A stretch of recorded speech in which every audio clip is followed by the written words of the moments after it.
चीन के अंदर इन दिनों तिब्बत के नाम से इतना खौफ क्यों भरा है? अब इसकी एक और वजह बताते हैं। भारत और चीन के करीब 4000 किलोमीटर की एलएसी की सुरक्षा की जिम्मेदारी आईटीबीपी संभालती है। आईटीबीपी यानी भारत तिब्बत सीमा पुलिस फोर्स। करीब 5 महीने से भारत चीन तनातनी के बीच सेना के साथ आईटीबीपी के हिमवीर सबसे आगे खड़े हैं। इसीलिए आज हम आपके लिए उनके शौर्य से भरी ग्राउंड रिपोर्ट लेकर आए। लद्दाख की खून जमाने वाली सर्दी में आईटीबीपी के जवानों का खून किस कदर उबाल मारता है, उसकी तस्वीरें हैं ये।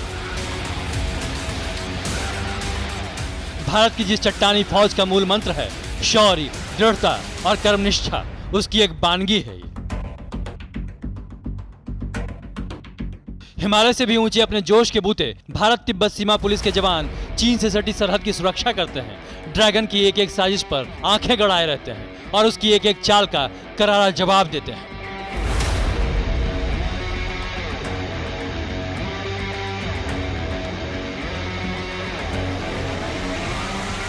उन्नीस 1962 में चीन ने धोखे से भारत के पीठ में खंजर घोंपा। हिमालय पर चीनियों को भाई मानने वाले भारतीय सिपाहियों का गर्म लहू बहाया और तभी से चीन से लगी सरहद की निगरानी कर रही है आईटीबीपी फोर्स।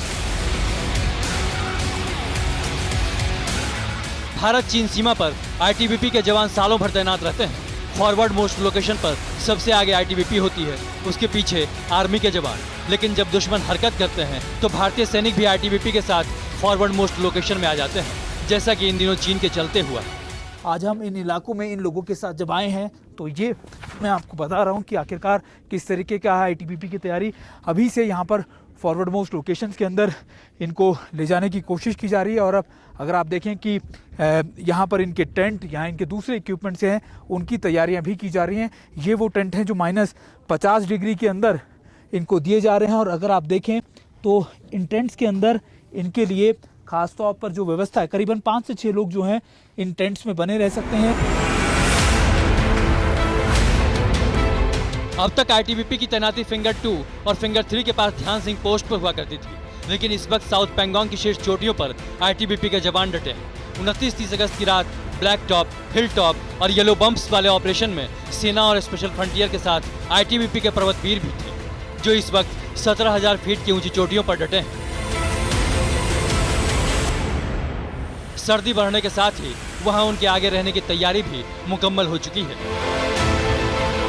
एल्टीट्यूड के जो वेदर्स है, ये जो कपड़े हैं उनके अगर आप देखें पूरा 3 to 4 लेयर्स रहता है, 3 लेयर्स रहता है। इसमें ग्लव्स हैं, इसमें इनके जो लोअर्स हैं, पैंट्स हैं या फिर ये शूज़ हैं, ये सारी तैयारियां हाई एल्टीट्यूड वॉरफेयर के लिए की जा रही हैं और -50 डिग्री से ज़्यादा का टेम्परेचर झेल सकती हैं।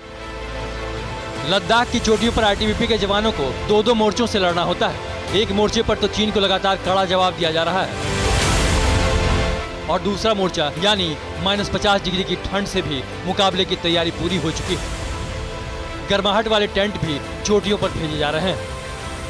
लगातार ईस्टर्न लद्दाख के इलाकों के अंदर जो मोबिलाइजेशन है या साजो सामान पहुंचाने की प्रक्रिया चल रही है। और मैं आपको बता रहा था कि इस समय जो सबसे बड़ी डिफिकल्टी है वो है साजो सामान को पहुंचाना या फिर उस ठंड के मौसम में बने रहना। आईटीबीपी के ये जवान लगातार अगर आप देख रहे हो कि यहाँ से डिस्पैच करते हुए साजो सामान सारा और ये सामान ये आगे के इलाकों में ले जा रहे हैं, जिसमें ना सिर्फ इनकी क्लोथिंग है, इनके दूसरे सामान है और ट्रक से या दूसरी मोबिलाइजेशन के जरिए ये सामान भेजे जा रहे हैं। अगर आप देखें कि हाई एल्टीट्यूड पे जो जूते हैं या इनको जो चीज़ें चाहिए हैं वो सारी सामान जो है वो इन इलाकों में भेजा जा रहा है। चीन की चाल को देखते हुए चंडीगढ़ से अतिरिक्त बटालियन को लद्दाख में तैनात किया गया है, जिसका नतीजा भी लगातार दिख रहा है और चीन भारत तिब्बत सीमा पुलिस के पराक्रम से पूरी तरह हिल गया है।